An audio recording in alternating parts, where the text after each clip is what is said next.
one more time for Jason. Hell yeah. You guys are all beautiful.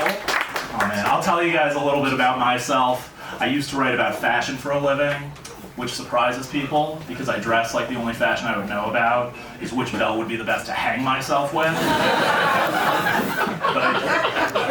I wrote celebrity gossip, and I'll tell you guys, my favorite celebrity right now is Taylor Swift. I'm a big Taylor Swift. Someone said, yes, yeah, Swifties are in the house.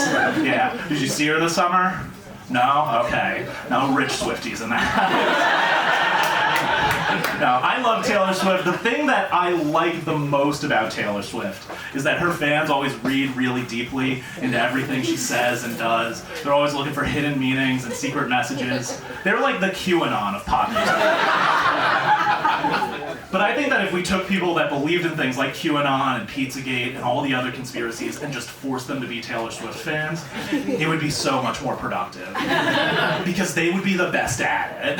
Like, can you imagine if Alex Jones only talked about Taylor Swift? It would go like, she gave her scarf to Jake Gyllenhaal, and Jake Gyllenhaal gave that scarf to Hillary Clinton, and she's got the scarf hidden in the basement of the White House, and the liberals are ruining Taylor's life! I think InfoWars, Taylor's version, would be fantastic.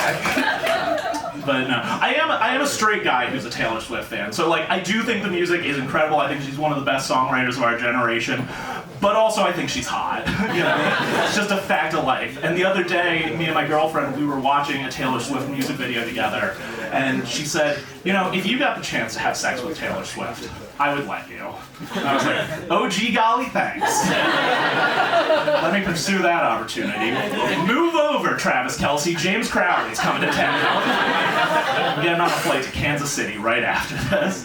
No, but she said, I do have 2 rules for you. She goes, the first, if you got that chance, I would want you to call me beforehand. Which I was like, fair, because if I get a chance to have sex with Taylor Swift, I'm telling every single person. Everyone will know. But the second rule, she said, if you did get a chance to have sex with Taylor Swift, I wouldn't want you to do it if you guys worked together in some capacity. Which made me feel bad about my relationship because it sounds like she just cares more about HR violations than me cheating on her. Yeah. I used to, after Celebrity Gossip, I was a music journalist for a little while, because I really wanted to be a musician when I was younger, but I just, you know, I didn't have that talent, and then I saw the movie Almost Famous, and I was like, oh, I could do that. Which, if you've never seen the movie Almost Famous, it's about a teenager who goes on tour with a band in the 70s, and he writes about it for Rolling Stone magazine. He loses his virginity, and he's moved by the power of music. It's a great movie. But when I became a music journalist, I realized how inaccurate that movie is. Because, one, they don't send you on tour with the bands, and, no one wants to have sex with a music journalist. The kid in Almost Famous lost his virginity in a 5-some. You know, I didn't get that opportunity once. I've interviewed rock stars, I've met famous people, I've been backstage at big concerts. There have been people that I assume are groupies around, and they come up and they're like, oh, hey, what do you do? And I go, oh, I'm a writer for this magazine. And then they go, oh, I don't want to talk to you at all. I did one time, when I became a music journalist, I was like, oh, I have the look down. I wear a band t-shirt every day. And I used to think wearing a band t-shirt would be a good icebreaker to meet women. It's not at all. Case in point, anyone here the Menzingers and want to fuck? You know, didn't think so. But no, so but because it's never a hot girl coming up and being like, oh hey, I love your Metallica t-shirt. It's always a middle-aged guy being like, dude, sick Metallica t-shirt. But one time I did almost get to have sex because I was a music journalist. I was doing a comedy show and I was wearing a Phoebe Bridgers t-shirt, which if you want to have sex with bisexual women, that's the shirt to be. But I was wearing a Phoebe Bridgers t-shirt, and I'd mentioned on stage that I was a music journalist, and then a girl came up afterwards, and we were talking, we were flirting, but I was in a long-distance, long-term relationship then, so I was like, you know, I'm not going to cheat. But towards the end of our conversation, she said, oh, by the way, I'm a musician, do you want to check out my song, maybe write about it? And then I did, which is the music journalist equivalent of getting cuckolded, you know? song was good. It wasn't that good, but I still do go to a lot of concerts though. Like, and like I love going to concerts. Has anyone in here ever cried at a concert? No, no one has. Yes. Who said yes? Who have you cried at? Bjork's a good one to cry at. Bjork is like a solid cry. Like any like artsy female singer-songwriter, perfect crying music. You know, like but like I cry. I go to a lot of like punk and metal shows, and I cry at them. Like there's screaming, there's distorted guitars, there's mosh pits, and I'm not like away from the mosh pits. I'm in the mosh pits when I'm crying. You know, and it's not like stoic, like one-tier manly crying. It's like openly weeping. You know, you think someone killed my dog in front of me, you know? And like a mosh pit is the worst place at a concert to cry because you just look like you got hit too hard. You know, someone runs into you and then they're like, oh shit, man, I'm sorry, are you okay? You know, but no, okay, here's another question. Has anyone here ever seen one musical artist multiple times in concert? Like a lot of times, yes? Yeah. Who have you seen it? How many times? I've seen Paramore 5 times. 5 times? Okay, cool. That's a good one. Can anyone top 5? No? Okay. I'm like, here's the thing. I've seen my favorite band, The Wonder Years, 25 times. So like, I'm always hoping someone says Fish, because Fish fans have seen Fish like 175 times. So like, you've seen Paramore 5, I've seen The Wonder Years 25. I look like a crazy person, you know? But like, I've seen them 25 times, cried every single time that I've seen them. One time I was leaving one of their shows and I heard someone over my shoulder go, oh, there's the guy who was crying in the pit. Which is very, very humbling. But seeing them 25 times, one time I saw them twice in one day. Cried at both of those, but it was also the only time I ever hooked up with someone that I met at a concert. You know, they were doing a matinee and an evening show. I was 23, so I was like, oh, I'm gonna go to both of them. Before I went to the matinee show, I went to see a dominatrix for the first time, which doesn't really tie into the story, but it happened, so I feel like I need to tell you. Like, and I think when most people imagine going to see a dominatrix, they imagine like going to like a dark alley in the middle of the night. Like, we met at noon in front of a Starbucks. She didn't take me to some dungeon washed in red light. She took me to her dorm room at Pratt. I had to get checked in with her RA before getting dominated.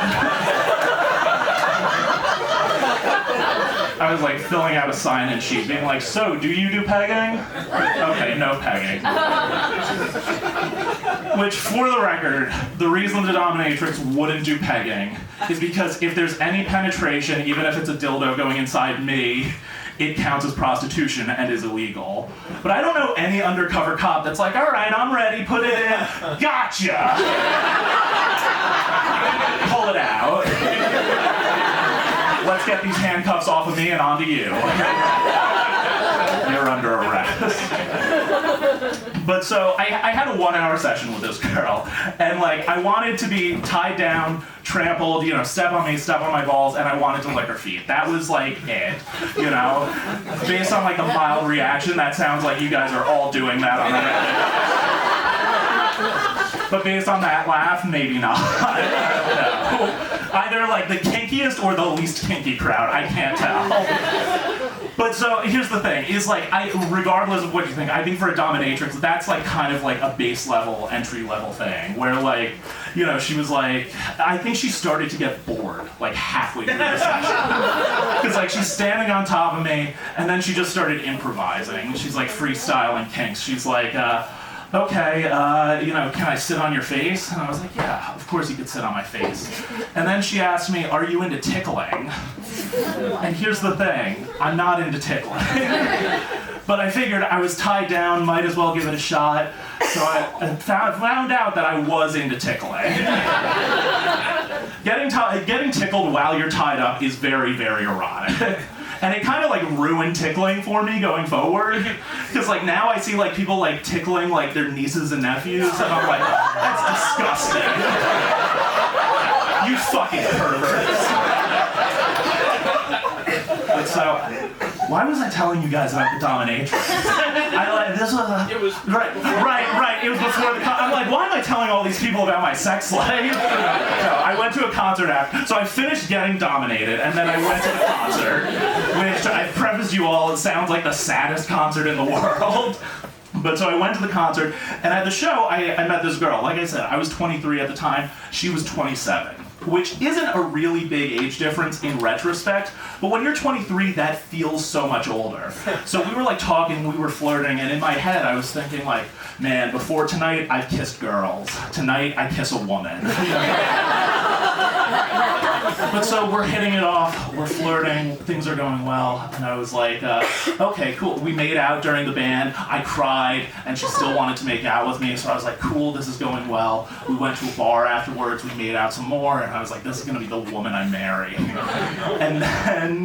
And then after the second show, I cried again, of course, and then she said, maybe you don't come home with me. And I was like, oh man, it like felt like I got my heart stepped on, but like I also got my balls stepped on earlier that day, so it was like a win-lose scenario.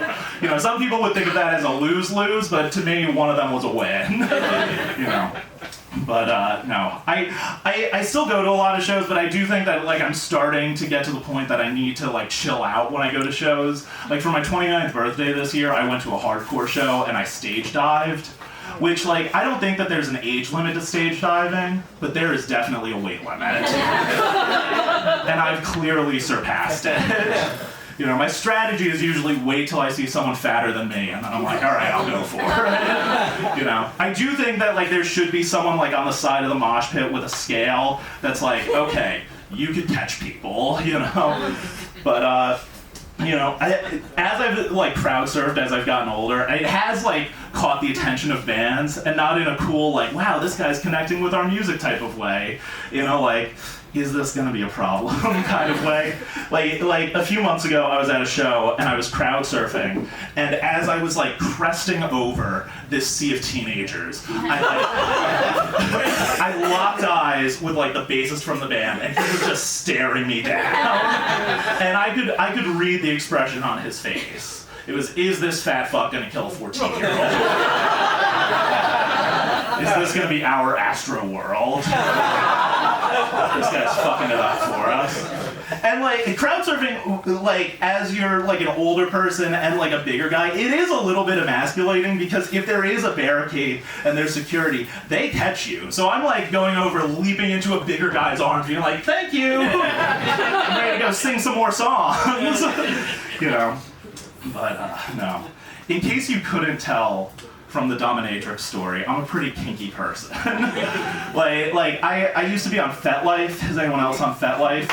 One person. Cool. You're the only one that knows what it is. That's just, yeah, right. So you know exactly. For the rest of you, FetLife is like Facebook, but for kinky people. And half the people use it the way you're supposed to, which is like you have jerk off and you try to find a dominatrix, and then the other half of people just use it like it's normal Facebook. And when those two worlds collide, it is insane. Like, I saw a post on there once where it was someone saying like, hey, a couple of us are looking to get together, grab drinks at Applebee's on Friday night, if anyone wants to join us. And then the first comment on it was, hi, a few of us have been trying to get a group masturbation session going. But I've never been to Applebee's. Would that be an okay place to do it? And to be honest, you know, because you said the post. Were you the one that wrote it? But that was cool, fair, yeah. No, but like, I don't know who I feel worse for in that scenario. The person that has to ask if you can masturbate at an Applebee's, or the person just looking for friends on fetish Facebook. No, but no, I have like, it is like bad how kinky I am sometimes. Like sometimes I think that I hallucinate pornography when I go out in public. Like a few days ago, I was riding the subway and this couple got on behind me. It was two young women and they just started making out aggressively. And they were both my type, but in very different ways. Like one looks like Taylor Swift and then the other looks like she got kicked out of My Chemical Romance. And they were making out, and they were going at it aggressively, like way too much to be on the subway at 8 a.m. And I stopped and I thought, wait, am I hallucinating? And then I thought, oh, I can't be hallucinating, because if I was hallucinating, the goth one would have the blonde one on a leash. And she did not. But no, I'm just like thinking about all my kinky stuff now. I'm too in my head. No, I was in a long distance relationship, and being in a long distance relationship was like surprisingly good for my sex life, because every time we got together, my ex-girlfriend would ask me, she was like, hey, do you want to like try anything sexually this time? And one of the last times we got together, I said, yes, I want to try pegging. And she was like, what's that? And I said, look it up. Which you shouldn't do. If you want to try any sex act with your partner, do not tell them to Google it, because they will get the most horrifying results. But so I said, look it up, and she did. And she said, Urban Dictionary just says that pegging is reverse anal.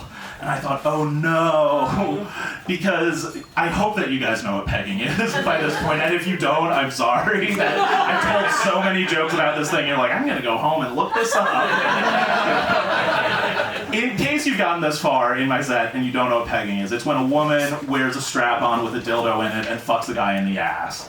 Reverse anal is something completely different. That is when you lie back to back with a woman, and then in the middle of the night, she goes back to her own country, which was how me and my ex-girlfriend broke up.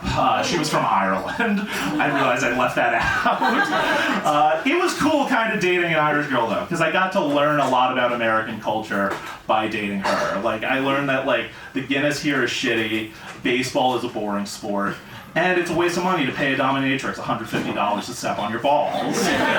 Because if you date an Irish girl, she will river dance on them. But no, I am a sexual deviant, but like a base level sexual deviant, I think. But I'm aspiring to greatness. Like, I'm like, I think about the words we have, right? Like sadism and masochism. Those were just people before they were terms. They were. The Marquis de Sade, Leopold von Massoch, they were writers, and they wrote so much about those things that we named the words after them. So I have a lot of jokes about pegging because I want them to name the term after me.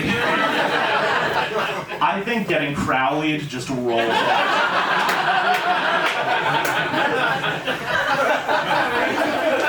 You could be like, oh, hey, honey, light a candle. I want to get Crowley tonight. You put it in your dating profiles that you're a Crowlist. That way you got to date someone that owns a strap-on, And even if you don't like it, you could be like, oh, I had a rough day at work today. My boss really Crowleyed me in front of everyone. But so here's another joke about pegging. Getting Crowleyed. You guys all have a new term. If that is something that you're into, you will start using it. No. So the other night I got home from work and I said to my girlfriend, I was like, oh, hey, do you want to have sex? And she was like, oh no, I'm on my period, I don't want to do it. And I was like, well, why don't you throw the strap-on on and you fuck me? And then she said, to be honest, I'm between birth control, so I'm worried about getting pregnant, and that's why I don't want to have sex right now. And then I said, you can't get pregnant from pegging. You can only get pregnant. Which is what I call it when my butt's filled with lube afterwards. But yeah. I'll give you guys a little bit of a palate cleanser before I go from the pegging. I have so many jokes about it. But so, no, I'll tell you guys about the worst concert I ever went to. The worst concert I ever went to was in 2017. I went to go see Marilyn Manson live, which this was before all the allegations about Marilyn Manson. But it was still way too late to be going to see Marilyn Manson live. Like, like, go see Marilyn Manson in the 90s, you know, but I went to go see Marilyn Manson live. I, like, grew up with Marilyn Manson, and, like, you know, the thing that I realized, people dress really well for a Marilyn Manson show. Like, goths dress the best to go to concerts, you know? Like, I saw, the bathroom was downstairs at the venue, and I saw a woman, like, kind of, like, trip on her heels, and then her boyfriend was like, well, why did you wear those? And then she just goes, it's Manson, baby! It's Manson! I was like, I wish I loved anything as much as that. But so, Marilyn Manson came out, and he was very, very clearly intoxicated. And for the start of the show, I was like, oh, this is kind of cool. You know, this is exactly what I would have wanted when I was 13. Like, drunk Manson, having fun. He's, like, knocking stuff over. Like, his band going to sing backup vocals, and he's like, damn! You know? But so he's going, and then about halfway through the set, there was a giant gun behind Marilyn Manson, and he starts shaking the giant gun behind him, and then it falls over, knocks him out cold, concert ends. And I was furious. I went from being like, oh, it's so cool that Manson's drunk on stage, to being like, God damn it, Manson, you're a professional. You've been doing this since the 90s. Can't show up drunk to work. But I will say, the whole way home, I was just like hoping that he had died. Because if he died and I was at the last ever Marilyn Manson show, it would have been the best concert I'd ever been to. But before I get out of here, I'll leave you guys with this. I'm 29 years old and I'm emo.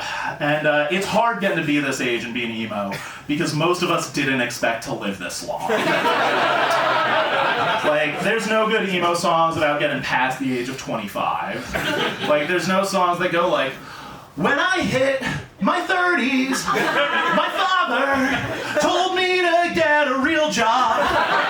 You'll never have a mortgage. I'm James Crowley. Are you guys ready for your next comic? Next comic, come to the stage. Give it up for the very funny Kitty Reynolds.